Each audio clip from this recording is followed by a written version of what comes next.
Good afternoon, everybody. Welcome to the break room, our little audio visual experiment here at GriffinWink Advertising, where once a week we jump on and we just we talk about the stuff that is interesting us in the world of advertising and promotion. We think it's interesting because that's what we do, and we hope you find it interesting too. If you're watching this, we are live every Wednesday at 1 p.m. Mountain, 2 p.m. Central on Facebook Live as well as YouTube Live, and post-produced day after content anywhere you listen to podcasts through anchor.fm. Thanks for being here. Our hosts today, we have two wonderful ladies with us. The first of which she has run our social media in the past. She now is in the position of brand strategist. She's been on before. She's very loud. She's very blonde. Chelsea Homan, everybody. Woo! What's Hello. up, Chelsea? Thanks for being on again. And our second host, we got a brand new host. We got a brand new person, not only to the break room, but also she just began at GriffinWink here a little bit ago, and she is also a brand strategist, and she comes from a great background of design and branding and strategy. And we're so excited to have her not only at GriffinWink, but on the break room. Summerhill, everybody. Oh, hi. Yeah. Yay, summer. Flexing with the best glasses frames. Yes, of course. They're so that. cool. And it's guys, I hope that we don't scare summer off too quick on the break room, because y'all watching need to see just her epic collection of frames. I love it, and it makes the remote work side of things so much fun, because she, whether it's sparkly pink or I don't even know what you call that. It's a lot of fun. But I feel like, Summer, do you feel like you present your personality through the frames of your glasses? I do. And I own so many pairs. So hopefully you'll get to see my entire collection in the coming weeks. I'm actually kind of excited about it. So yes. So yeah, the rule is that you have to, whenever you do the break room, I'm just going to say whenever you get on a meeting, which that's going to be hard, but whenever you do the break room, at least you got to be in a different pair of glasses every time. Yeah. Every single meeting. Yeah. Change throughout the day. Quick change. Right now. Well, happy International Coffee Day, everybody. Yes. Is National Coffee Day. Sorry, national, not internet. I don't know. It's just America. It's funny. The only reason I say that is because I actually was like Googling it, just to double check, of course. And International Coffee Day, weirdly, is Friday. Wait, like it's still like this week. National Coffee Day is today. International Coffee Day is Friday. So, like, which one should we set? Do we celebrate both? Like, do we rock National Everyone's Coffee Day? Really rocking with National, it seems like. Yeah. So today. We could do it Friday. We could do it Friday as well. I don't know. All the things we just think about as we look at, branding and social media and all that kind of stuff. But I thought Coffee Day and coffee in general over here at GriffinWink. I thought that was a good segue into what I wanted to talk about today, because so basically, yeah, we're a bunch of coffee nuts at GriffinWink, and Summer, you don't know this, so I'm very excited to share with you this story. But when we were back pre-pandemic at our physical office, this was years ago, when we had one office before we'd expanded out to multiple cities. We just had one big office in Lubbock, and there were a few of us that got really, really into the whole craft coffee movement. Like, we would like look down our noses at the people like loading Folgers K-cups into the Keurig while we like poured our while we circle poured our Chemex and discussed the finer points of extraction time and water temperature, and just generally acted as snobby as we possibly could around coffee. But we got partially as a joke surrounding us being so snobby about coffee, and partially just because it was a ton of fun, we rebranded our break room as a coffee shop. We made a logo for it. We made a website for it. And it was literally just like our break room. It was literally just like us showing up in the morning and like picking up mugs that had like our little logo on it. Just so that we could just be like, yeah, welcome to the coffee shop. Because we were a bunch of creatives, and we need like a creative outlet that was not like specifically related to one of our clients. So we created Proud Monkey Coffee Shop. which was a reference to Proudest Monkey by Dave Matthews, because our president and his wife, who's our digital media specialist, Brian and Chelsea Wink, they're obsessed with Dave Matthews. They see them multiple times a year. So literally every company that they start is a reference to a Dave Matthews song. So just like Dave Matthews is the inspiration for any and all branding for the companies that they have, which I think is hysterical. The digital arm of our agency, when it started up, was called Warehouse 75, because Warehouse is like his fan base, and they started Big Eyed Fish clothing company and Proud Monkey coffee. I don't guess I realized that connection. Yeah. I didn't know that like, I knew obviously all of that, but I did not realize that Dave Matthews was at the center. Yes. No, when you're talking about Brian and Chelsea, Dave Matthews is always at the center. No, I know. Yeah, I know. And they go see them literally like 3 times a year. Yeah, they've been going through like every time they can, at least. Yeah, big Dave Matthews drought for them in 2020. But so yeah, Summer, that's the kind of business that you've joined, and these are the kind of people you're dealing with, because literally every opportunity we have to just like create a random brand around a Dave Matthews song, we just do it. Just do it. I love that. Yeah, it's great. And so, but it was so funny. So for National Coffee Day, I was like, let's resurrect this brand. Y'all be on the lookout on the GriffinWink Advertising social media platforms, because I want to bring it back. I want to do more stuff with it, and this is going to be the catalyst. This is going to be it. We're using National Coffee Day as the excuse. But so I bring all of that up, not only because I think it's a funny story, but it's this idea that as creatives at an agency, we're always trying to brand everything, right? And not, but part of it is just like this crazy thing that we can't stop doing that may or may not be an illness. But for the most part, I think we can call it professionalism, in that kind of the core of what we do is taking care of people's brands. And you two particularly, your focus is caring for the brands at our agency. And so I wanted to ask both of you, what do you think broadly is the most important thing, or maybe a small list of things to consider for those out there who are either starting or revamping or rediscovering a brand? What do they need to focus on? Big, broad question. Summer, you go first. I like hearing what she has to say. She always has the fresh mind. Oh my gosh. I think put on the spot. Probably the first thing that I would consider is actually maybe something that you don't want to do, which is you don't want to make like your logo the epicenter of your brand. Your logo is not your brand. It's an important piece of your brand, but it is not the entirety of it. I know a lot of people in my experience with clients that I've had, they get very caught up on logo design. And actually they jump to logo design. Like it's one of the very first things that they do. As soon as they come up with a name, they're like, well, I got to have a logo. So I think it's important to focus on your underlying message. What audience are you trying to speak to? What service or services are you providing that are going to fill a need within the community that you're trying to reach out to? That's where I would start. What about you, Ms. Chelsea? Yeah, I agree. I think a lot of the things that Summer and I do is kind of, I guess now I'm trying to think back to really Kevin's question. It was pretty broad, but I guess kind of touching on what Summer and I do, it's more thinking about where our brands are going to thrive best. And then you kind of maybe think backwards. How can as a brand strategist, you're thinking like, what platforms are going to be the best for this person?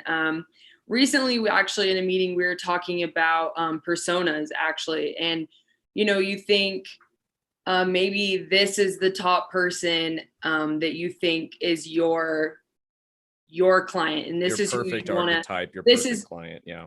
Yeah. This is your perfect client. This is who you think that your target audience is. Well, that's not always, let's say Kevin is a father of babies. He's a male in New Mexico. I won't put you on the age, whatever. Mid-age. You want to take a stab at that there, Chelsea? You want to be careful? Whatever. But like we were talking about Brian and Chelsea, and Brian's and Chelsea is completely different. And Chelsea's like, I'm in my 30s on Instagram. That's a completely different demographic than Brian, who is, our president, who's on Facebook. And let's say they're making equal decisions, then that's a completely different demographic. So I think as a brand strategist, you need to be making sure that you're making the correct decisions and hitting demographics in the right place. Yeah. And I liked what you got at kind of at the beginning, which was that you almost need to jump forward to where are these people going to actually interact with your brand and then work backwards from there. I feel like there are so many like agencies that pop up in like, especially in the digital realm, right? And I feel like what I have seen more often than not is an agency says, this is a product we have to offer, and they go out and find clients to sell that product to. Whereas like the difference between a digital ad agency and like a marketing firm or a branding agency or like a truly full service agency is you look at who the company, the end user for any client, and then you work backwards from there. We had a little exercise in this yesterday as we were working with a shoe boutique. We've been trying to have them nail down kind of target audience and how, like, what they're actually buying, and then how we can best present that for a while. And so the conversation, we finally sat down and were able to do a lot yesterday because a lot of things fell into place as far as how they're finally going to be able to sell product online rather than just in the store, how they make their inventory online and in store. And it all kind of fell into place. So all of a sudden, we finally had that, here is the end user, and we can use all avenues to get them there. And the conversation we had was working backwards from the end user, finding a pair of shoes online or in store, and then moving backwards for how to get them there. And so I think that's big. That kind of goes along with what Summer said. You can basically have an idea for a business, understand what services you're going to provide, and understand your end user before you ever even have a name for your business, right? And I think that maybe should be how more people go about it. And I mean, like, yeah, I know somebody that specifically, to ensure that they didn't let their love for a specific name or their choice of a name affect what they were doing, is they put their whole business plan together under like an LLC that just was a random culmination of like letters in their names. And then once they had the whole business plan together and the services they were going to offer, how they're going to offer them to the end user, then they picked a name out of a hat. Like they literally did that. They did like a name generator almost, just to be like, and then I mean, obviously that then there was a little bit more about like, okay, how does this name then represent that brand? It can't be totally out of left field. But I thought it was a very interesting exercise to say, we're not even going to discuss a name or a brand behind that name until we understand the end user. I do think that's interesting. And I do think even sometimes we like to, we do get excited about the logo and the branding as a creative agency. And I think even us as a creative agency, we have to take a step back and think, okay, who first, and then the what and why. Yeah. And so I sometimes think we have to do that, and we have to take a step back as a creative agency, because sometimes you want to dive in and you get going on ideas, and sometimes we have to reel back and think, and it is a bunch of, not necessarily analytics. I mean, it is, but it's a lot of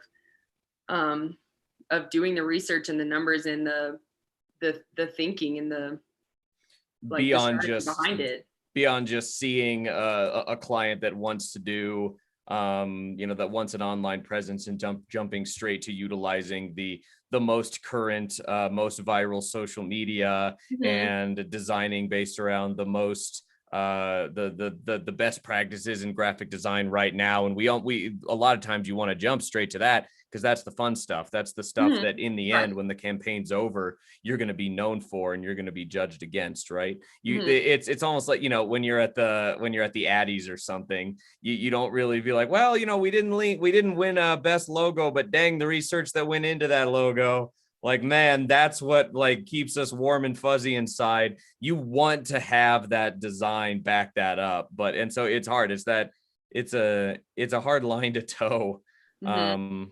But I think it's interesting. But Summer, how just even in the last little bit that you've been with us, have you noticed anything, or like what are you I guess noticing about the way, because it's been a while since you've been with an agency, or I guess what do you think about like the agency world particularly, and how either some examples of ways that you've seen it work well or even not work well?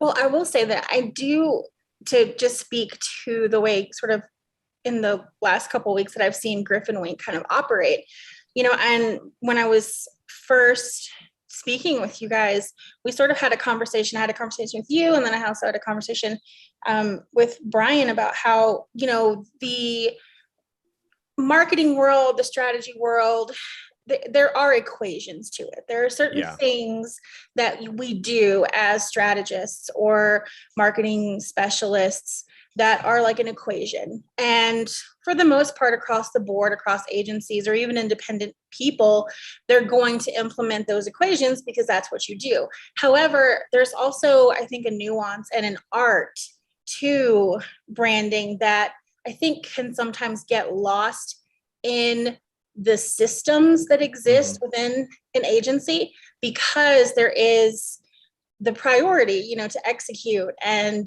you have multiple clients, or, sometimes hundreds of clients, and, that you're taking care of, in piece or in part. And so sometimes the art side, like the actual, or even the human side, kind of gets lost in the sauce, I guess, sometimes, at least from my experience. And I think what GriffinWink does, and part of what Brian really pushes for everyone, is to really take a second to hone in on that human side and hone in on that artistic side and pay attention to it, because it's equally as relevant as all of the systems that we do. And that's refreshing to see, because really and truly the core of branding is that human experience. People don't connect with a brand because of its name or its logo, or even really the product that they offer. They connect with the story. They connect maybe perhaps with the founder, or maybe the outreach that the business does. They connect to some human element of the brand. And so I think keeping that at kind of the forefront of what we do is super important, which is one of the big reasons I was really excited to join GriffinWink, because when I heard that sort of conversation happening, it was just really inspiring and exciting. So yeah. I think sometimes it's hard. I mean, just anywhere in the world we live in right now, and made even harder by the last year, but even before that, it's very hard to be truly relational and personable, because there's just so much input happening. There's so many people, so many relationships, both business and personal, so much stuff. Like, there's so much stuff happening. It's so hard even to just on a very base level to get out of bed and tell yourself, like, I'm going to be relational today. I'm not just going to be the equation that is going to get me through the day. What's up? Not much. Like, right. There's a certain, not be a programmed answer. And that's hard, because then you have to take that into a business where that has to be your mindset as well. That if you fall into just the programming, you're going to lose out on what makes you interesting. But on the other hand, if you fall to one side too much on focusing on just making interesting, you may lose out on the processes side. So I think that's it. And that's something that, like, we always talk about as kind of the group. Brian Wink, our president, Rusty, who's our creative director, myself at Chelsea Wink, we're an interesting mixed match of people who some of us focus almost solely on the ideas side and the fun side, and the others focus almost solely on the processes side. So having that, being relational ourselves, helps us have those conversations about how to best toe that line, which I think is that, like Summer said, I think that's something that makes GriffinWink's brand very successful and very attractive to our clients, to the people we work with. I have a question that's really me playing devil's advocate to Summer's point, which is really Summer is completely correct, but I'm sitting here thinking and really I'm just also thinking about my coffee shop idea. And so like coffee shop is kind of like the perfect vibe of like branding, really. You go into a coffee shop and it's always the vibe, and it's like cool. It's and all it's about always, the branding. Yeah, it's all about, coffee shops are all about branding. It's always like usually like a cool chalkboard, like, I don't know, menu and like branding, all whatever. Cool. They're usually cool. And like, yeah, usually they're local, maybe, whatever. And like, that's a good story. But let's say I go in and I know nothing about them, but it's cool. Would you say that then that's really just going off of branding and not really necessarily human connection? I've got a good example of this, because I think coffee is the perfect industry to talk about the importance of human connection over branding. Yes, just about every craft coffee shop. Coffee shops are also kind of a local human connection. Exactly. Also. And so I think because I'm the biggest coffee nerd on planet Earth and just happen to know all of these people, I know the owners of several of kind of those craft coffee shops in town. And I can very much tell you the difference between the success of those coffee shops is their personality. So there maybe 3 or 4 years ago, there were 4 big coffee shops. 2 of them were brand new startups. Maybe 2 or 3 of them were very established. And the one that was, I think that you would consider the most established, the highest quality coffee, the best branding, the best dealer roaster relationships, right? They had the business plan was set. They had not only plans for the cafe, but they had good plans for white labeling their coffee as they roasted it, and it was good coffee, and the owners had traveled to many countries and honed in the roasts. Absolute jerks. Like that, it had turned them into the coffee snobs that you hope you don't have to ever mess with once you go into a coffee shop, to the point where, as successful as everything on the surface that you would look at that would make you walk into that shop for the first time was completely lost on you the second you had to have a customer interaction with someone that worked there. And so now we're 3 years down the road, they're not in business anymore. They're not, but the little scrappy coffee shop that focused, the two littlest, scrappiest ones that grew out of just like a basic passion for people, they are now the 2 biggest craft coffee shops in the city and growing into multiple locations at a rate of like 1 a year. Which I also think hugely speaks to like local and like customer service, especially. Like if you're going to do like a local business like that, you have to have good customer service, or else why in the heck would someone go to a little shack? Yeah. Like they have to go for you. Like they want to go for you. I love having coffee as that example, because it really is. It's like the thing about coffee is like, you don't get rich brewing coffee. You brew coffee because you enjoy it and you want to bring other people into that fold. And so that relationship between a space that is kind of well branded or considered hipster or craft, like, sure, that's what gets people in the door, and that's what gets you your first few news articles and on the list of the coolest coffee shops in the city. But we're talking years down the road, what's going to keep those customers is who you are, and then how you present people who you are. It kind of reminds me, it's one of my favorite quotes, and it's, if people like you, they will listen to you. But if they trust you, they'll do business with you. And I think that is the distinction. It's about deliverability. It's about trust. It's about, so let's say, yes, the branding, you're absolutely right, Chelsea. That's going to pique my interest. If I see something really cool on Instagram that a place is doing and I'm into it, it's going to pique my interest. I might show up and, give it a shot, see what happens. But if they don't deliver on the user end of things for me, whether it's, let's say, a description of a coffee that they offer, a particular type of coffee, and in your head, you start to get these images. And that's part of what we do as well, it is part of strategy, but also, the copywriting aspect of things, what types of words are we using, so we get this image in our head of this particular roast that they offer. And then but on the delivery side, it's hot bean water. It just doesn't deliver on any level of what they sort of like. Right. Yeah. So it's like, well, okay, I'm not going to trust you now to like make my coffee. And if and especially now, just because of how the world is, you really only have one opportunity to really get that trust from the get-go, or they're going to move on. They're going to move on to another place. They're going to find something else because there are so many options out there. So I think that all kind of plays. No, I completely agree. I think branding gets you in the door like maybe one time. Yeah. And then from there, which is ironically, if Brian was here, he would say, our president always says, like, our job as advertisers is to get customers to your door. And then like from what you do there as the business owner is kind of up to you. And so really branding is, as advertisers, and even like digital marketing and social media is kind of what Summer and I do. Our job is to get people to your door.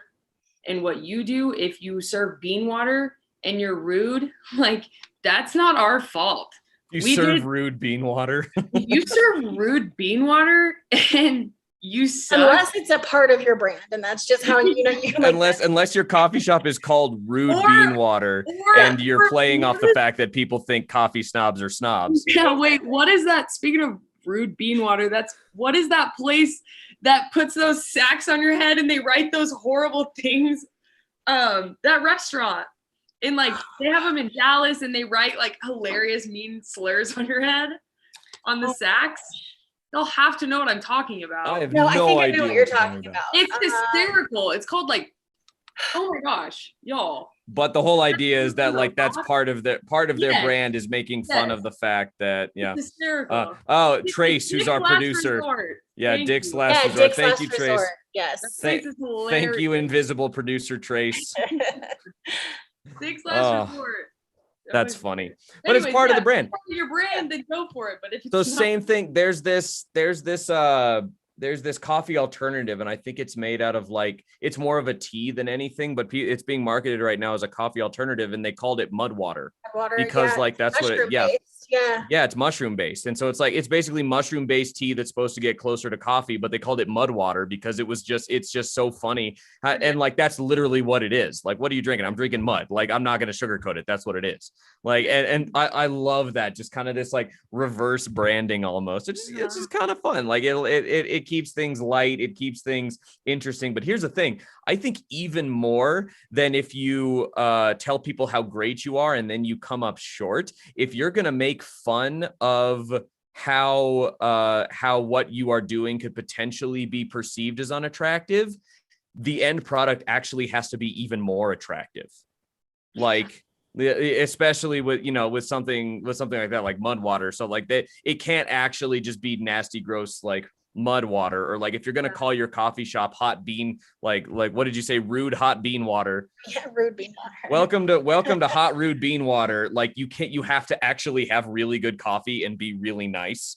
Like, so, yeah, I think that's interesting. It's like if you're really willing to go that route, you need to be sure that what you have is actually going to finish the joke for you, like that it's going to come back around. That's really interesting. I love that. And so well, I guess that kind of no real segue, but one thing that I'm always curious about, and I think that you two in particular do a really good job at not only like including this in like how you work, but also making sure that like you do present yourselves this way. But what right now are the most important elements of self-branding? So moving away from like like businesses necessarily, and really talking about something that everyone on earth has to deal with every day, whether they know it or not. We've just chosen to make, or you both have just chosen to make careers out of it. What is actually important? If there is a college student who's trying to invent themselves, right now for the professional world, for their personal life moving forward? What are the important elements of a personal brand? All right, Chelsea, I'm putting you on the spot first for this one. That's so interesting. Are you asking me like how I would brand myself? What are the Like, important? So some people, everybody thinks they're like, oh, well, you need a fantastic on the professional side. Oh, you need a fantastic resume template. Oh, you need to make sure that people understand your hobbies that you do in a very specific way so that they understand you're interesting. You need to make sure that you dress a certain way to evoke the way you feel. You need to make sure that you live in a certain area of town. All of these things people perceive to be very, very important as they're creating their own brand. And even as we talk about social media, what platform am I going to be on? What kind of influencer am I going to be? What am I going to try and make my brand? What is actually important for people building their brands in 2021? I guess that's a really good question. I guess I've really hadn't thought about it. I mean, I personally, I guess I'll just tell you about what I do, and you can tell me if that's the Who correct are answer or you, not. Chelsea Homan? Who are Hi. you? I have a decent platform on Instagram, where but like, that's just kind of, I wouldn't say it's like professional by any means, but it's definitely not like, it's not unprofessional by any means. Like, all of my coworkers follow me. You know what I mean? So Chelsea's brand is Definitely. professional, but not professional. It's professionally unprofessional. That's literally actually my brand. But I definitely, it's just kind of like, it's just fun, honestly. You know, it's just me outside of work. But I definitely think if you're gonna have a social media, and especially if you're gonna not be private, don't expect the people you're applying for to not go look at it. And if you're gonna be posting some interesting photos, either go private. So your brand has to be consistent across everything. Like, I either think so. if you're going to be very open about who you are and what you like, then you have to make sure that that's consistent and professional. If you'd rather people not look into your personal life, just know that you're going to have to build more of your brand right there in person with conversations with people. That's kind of, and I think that's very interesting because most people, I think probably maybe Gen Z right now, their brand is what they portray. Like, they are who they portray on social media, like unapologetically, to their detriment at some points. And so I think that's going to be really important moving forward as these high schoolers and middle schoolers enter college and the professional workplace, realizing that either that brand needs to be solely who they present in person and sell people on who you are there, or you need to align everything that's happening in your life with that professional persona that you want to be moving forward. However wild and crazy you want it to be in order to succeed in whatever profession it is, that's fine. Just make sure it's consistent. And it, whether that's political or whether it's religious or whether it's one of a million things, I think it's hugely important to be consistent across that personal brand as well. So yeah, I think consistency, and I think I think TikTok's a big one right now. I think TikTok's something that's going to be, I definitely want to be on TikTok. I know Summer and I talked about TikTok. Eric and I talk about TikTok all the time. Like, I definitely am on TikTok. I don't post a lot, but I think it's funny. I'm on it all the time. And so I definitely think, I don't know. I guess it depends on how strict your workplace. If your workplace would be strict on, your personal postings or not, how like your personal brand. Are you muted or did I cut out? No, that was me, my bad. So like that is interesting, that even if you maybe your personal brand is not something that you care about as much, you're not in the part of the workforce where having that personal brand is as important to you. But then you have 23, so let's also say that. Yeah. So like, I'm really young. So like, my personal brand, me in the professional workplace is like I graduated college 2 years ago. So like, yeah, I'm still pretty young and like hip by like. But so let's say that you're let's say you've been in the workforce maybe through the advent of social media, and basically like what you realize, or what people will see of you, is that your brand is basically who you work for. We have to have conversation with clients all the time and almost have like crisis communication meetings with their staff and say, you understand that in this new era of communication and personal branding, you represent who you work for. So we have to talk to people. We have to tell people to be careful about the way that they just the things they say on social media politically or anything like, you have to know that if you have committed yourself to being in the digital age and having a brand on social media, that brand has to align up with who it is you work for. And hey, speaking of what your employees are saying, if you're going to say that you work for a company, then you are a representation of that company on social media. I post that I work for GriffinWink all the time on social media. And so I post accordingly. Yeah. Well, and speaking of who you work for and GriffinWink Advertising, we have a drop in here on the break room. Do we? This is, we got Mr. Brian Wink, El Presidente himself, who probably, knowing the way Brian thinks, heard what we were talking about and then had a thought and then immediately wanted to jump in and crash our meeting. Well, that's the thing with social media, right? Like if you put it out there, you better expect some type of response. That's good. This is good. This is good branding for the break room, or bad, because our boss might be like, dear God, they need to stop talking. I need to come in and I need to right this ship of this conversation. But hey, good to have you, Brian. There is no righting of this ship. This ship is always floating on its side. No, the writing of this ship was starting this meeting without you on it and making sure that we each got to get our own words in edgewise. I was just calling to tell Chelsea. Just wanted to hang out? To jump in and hang out, but also I was just so impressed that Chelsea actually listens to me about what our responsibility as advertisers are. I was blown away. Did I say some good things? You did. Oh, yay. I mean, one good thing. That's a win for you for today. Yay. Said a good thing. I love it. Yeah. Well, Brian, obviously you've been listening to what we've been talking about. Thank you for tuning in and being a listener on the break room, sir. So what is your take then on what we've been talking about? We've talked about the importance of creativity versus the equation. We've talked about the importance of the personal brand in the digital era. Drop us some knowledge. It really comes down to, I mean, I don't have that much to say. You guys did a good job of covering everything.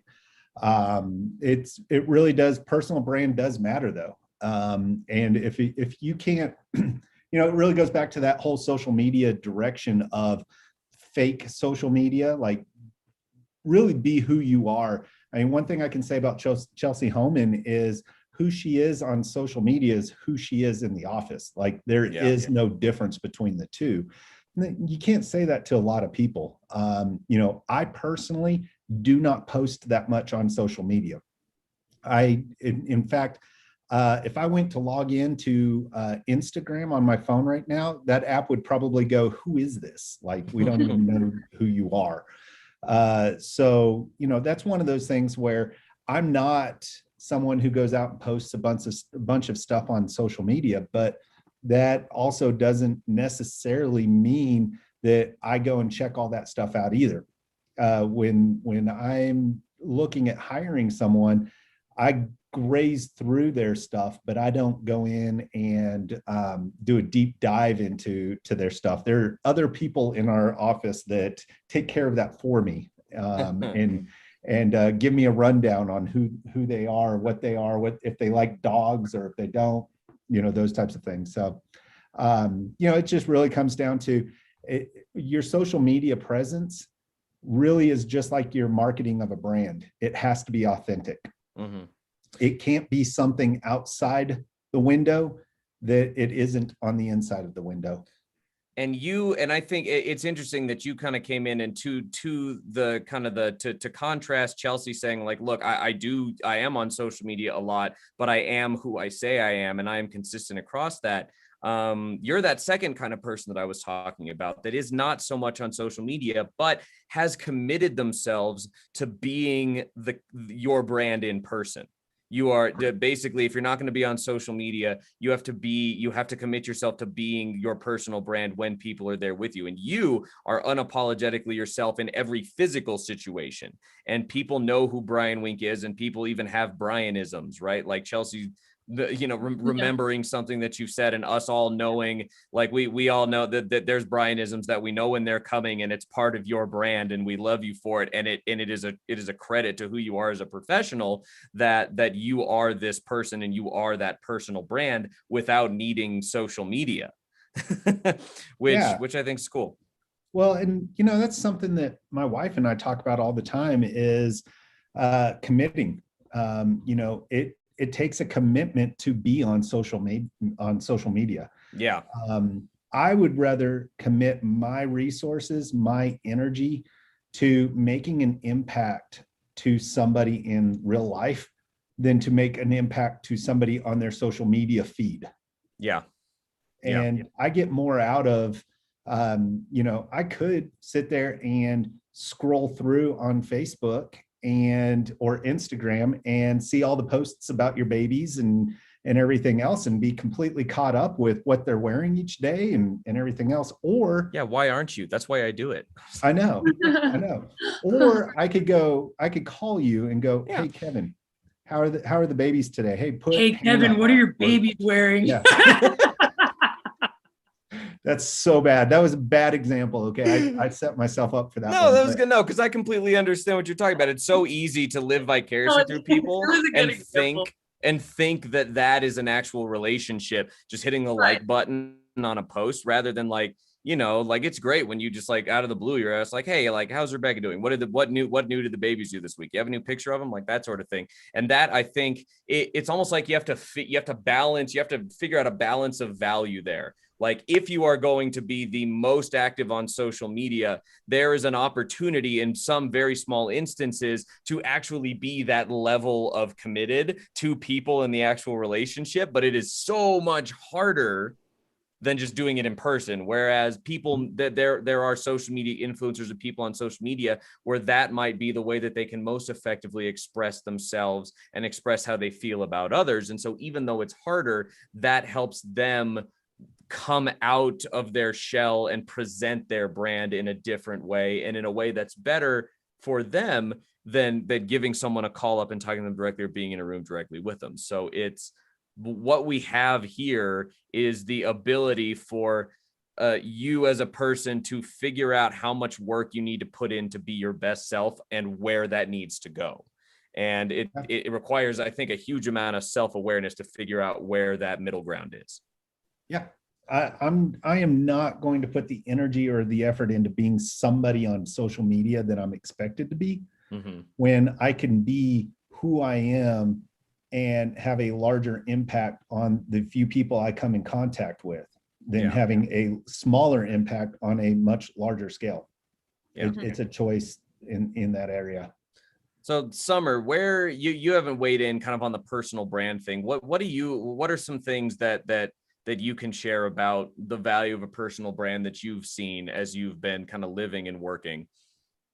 Yeah, I would say, I think the biggest thing I think to realize just from a personal perspective or personal standpoint is that you, regardless of societal expectations, you have something to offer. And that's important to realize, because I think sometimes people, let's say, speaking of social media, maybe if you're not super active on social media, maybe you think, well, how could I get into the marketing world or the branding world if I don't post on social media all the time? How could I possibly know how to handle that? But you might just bring a different perspective to things. And so like that perspective is valuable. Also, I think not just recognizing that you have something to offer, is figuring out what that something is and making that thing be the thing that you are known for. And I say that because you look at a lot of people, I mean, like the Gary Vaynerchuks of the world, the Tim Ferrisses, the Richard Bransons, like all of these people, like who they are. And they are exactly who they are. And so I think we could all kind of take a page from their book, and it does come down to authenticity. I think it comes down to, to truth, and kind of just like what Brian said, like, I do think there's a difference between being authentic on social media versus authentic, period. Because we all know those people on social who are in your comments or liking your posts, but they haven't picked up a phone to give you a call in 6 months to check in to see how you're doing. And people see through that, and they see through those sorts of things. So yeah, I don't know, authenticity, owning, what you're good at, being honest about what you're not good at is also kind of a struggle, but very important. When I first started in this whole industry, I had a very difficult time being comfortable saying, I don't know, or I'm not sure. And I think that's very unhuman, because we don't know everything. I'll find out for you. And I've gotten a lot more comfortable sort of doing that over the years as I've grown. But I think, being human is important. Well, Summer, if it makes you feel any better, do I know? If it makes you feel any better, there's a lot of things that I don't know, and Kevin tells me that every day. Know what you don't know.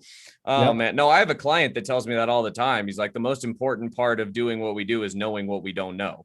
Like, just acknowledge that there's stuff that you don't know, and, strive to close that gap, but always know that there's going to be something else you don't know. Focus on what you do, but know what you don't.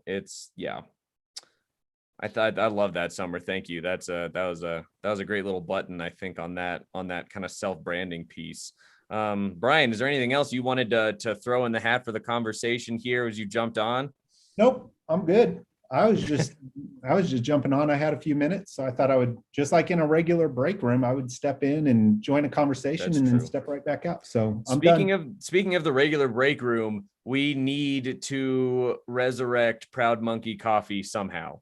That's what Chelsea brought that up to me today. Oh my gosh. When Chelsea said, hey, it's National Coffee Day, like, what do we do? Like, can we do something on social media? What should we do? I was like, oh my gosh. All of a sudden the chat lit up.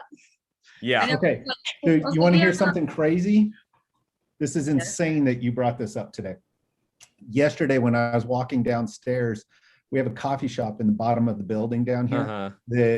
The building asked to leave. Like, they just weren't doing a good job. They're like, hey, we appreciate it, but you can go ahead and take this somewhere else now. And so they hired a new company, a new coffee shop, to come in, and they haven't been able to come in yet because their whole company came down with COVID. So I just happened to be walking out, and the real estate guy that I talked to last time was down there, and he was like, hey, didn't you tell me something about a coffee shop or something? I was like, yeah. I said, we kind of came up with this idea of Proud Monkey a long time ago, and we were kind of talking about it. He was like, well, there may be an opportunity. Would you be interested in opening a Proud Monkey? And I was like, I am always interested in opening a Proud Monkey. You've been trying to figure it out. He told you, after he told you no, he said there might be one? I ran into him yesterday in the lobby, and he was saying, hey, there may be an opportunity. Oh my gosh. And because I told him, I said, hey, if there's ever an opportunity, I would love to open a little coffee shop down here.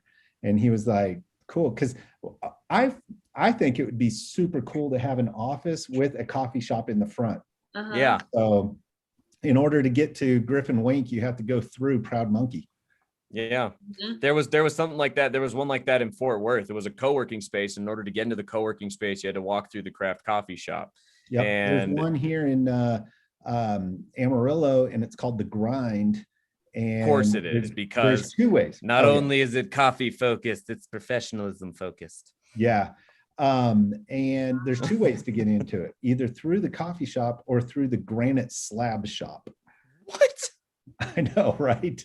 Which you grind also. You grind I happen to be in the granite slab shop shopping for granite for our countertops. That is so random. Like, I was just in the granite shop on a Wednesday shopping for, granite. It was a Saturday. I work during the week most of the time. It was Wednesday. And you just found this co-working space in the back of a crash. It was a sales call. Yeah. Okay. That is cool. That is cool. So there may be a chance. And I told him about Proud Monkey's website. So nice. He said he was going to go and check it out. But y'all go check it. It's a little bit like I need to go back through. So I curated the content on this website because that, again, how long ago, Kevin? Like 4 years, something like that. Okay. And so but it's cool. Like I kind of want to get back into it because honestly, like I put like brew guides on like how to brew coffee on all these different, brewing devices like V60 and cold brew and Chemex. And then I also put like, here are my favorite coffee shops, my favorite gear, like from all over the country. And like, I need to go back through and like update that, because that would be so much fun to keep that platform curated for if we can do something cool with it. And that's just an interesting example of a brand that just like continues existing for the sake of it existing so we can do something with it. Yeah, well, Kevin, it's like a lot of things that we do, right? Like we hit a slow patch at work and we go, well, what do we want to do? Hey, let's just create a brand. Let's just create a coffee shop brand. Like you like coffee. Let's just create a clothing brand. Which by the way, Brian, we need to make some Proud Monkey designs to run through Big Eyed Fish. Already done. I said before is that, that'll be fantastic. Chelsea actually wore her Proud Monkey Big Eyed Fish shirt the other day. Yeah, are they up there on the site right now? We'll talk about that. Cool. I'm gonna go buy it. We need to do a hat too. Anyway, before this deteriorates anymore, I think we need to.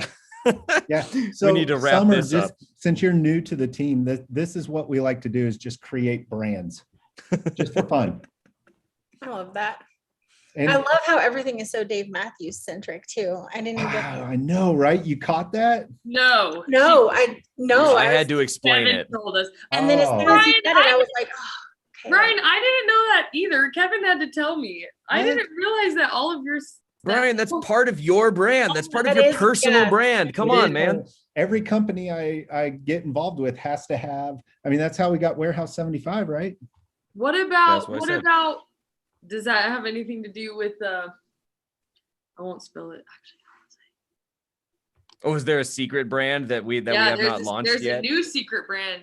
But Brian, if you know what she's talking about, is it also Dave Matthews centered? I don't think so. I cannot and will not answer that question. Okay, fine. So, but you know what was great about this was we actually did get coffee ground. We did a special blend, a Proud we Monkey did blend, and we gave it out as Christmas gifts to our clients. Yeah. That was pretty great.